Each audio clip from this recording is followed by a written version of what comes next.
Bonjour Gina. Dzień dobry, Alessandro. Comment EPSO a-t-il été créé? La création d'EPSO date de 2002, à savoir lorsqu'on a créé pratiquement tous les offices. Il était chargé de sélectionner le personnel qui devait travailler pour toutes les institutions et les agences de l'Union européenne.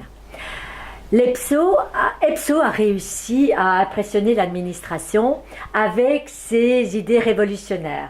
Il s'engageait à fournir une liste de lauréats dans les 6 mois, ce qui n'a jamais été le cas.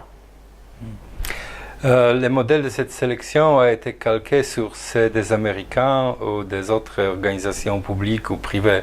Les tests proposés ont, eux, pour effet d'éliminer un nombre important de candidats qui restent sur la liste de réserve car ils ne répondent pas aux besoins de service. De plus, les données personnelles des candidats ont été traitées par des consultants externes, sauf erreur de notre part, mis sur des serveurs totalement externes à la Commission. Alors, on va parler du système, s'il était adapté aux besoins. Malheureusement, aujourd'hui, après plusieurs années de ce système, on se rend compte que ce n'est plus du tout adapté à nos besoins et qu'il y a au contraire des conséquences désastreuses parce que en fait on s'est aperçu qu'on ne met pas la bonne personne à la bonne place par ce système et nous nous réjouissons que l'administration veut maintenant désormais essayer d'améliorer ce système.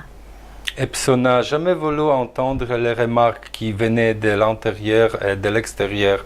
Citons-nous l'Italie ou l'Espagne qui se sont insurgés sur la discrimination linguistique en concours en ce qui concernant l'utilisation de la deuxième langue.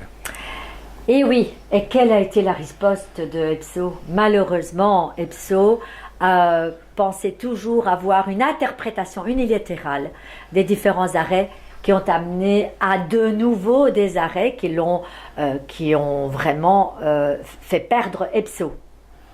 Aujourd'hui, les services s'aperçoivent que certains candidats recrutés ignorent toutes les politiques du fondement et des valeurs de l'Union.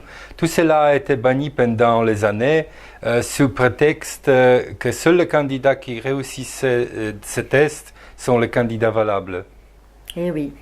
Et alors, que demandons-nous en tant que Save Europe? Nous demandons qu'une réflexion en profondeur soit menée sur le système en place, après le départ justement de l'ex-directeur d'EPSO vers d'autres horizons. Nous demandons également d'analyser le rapport coût-bénéfice d'un tel système qui est en place.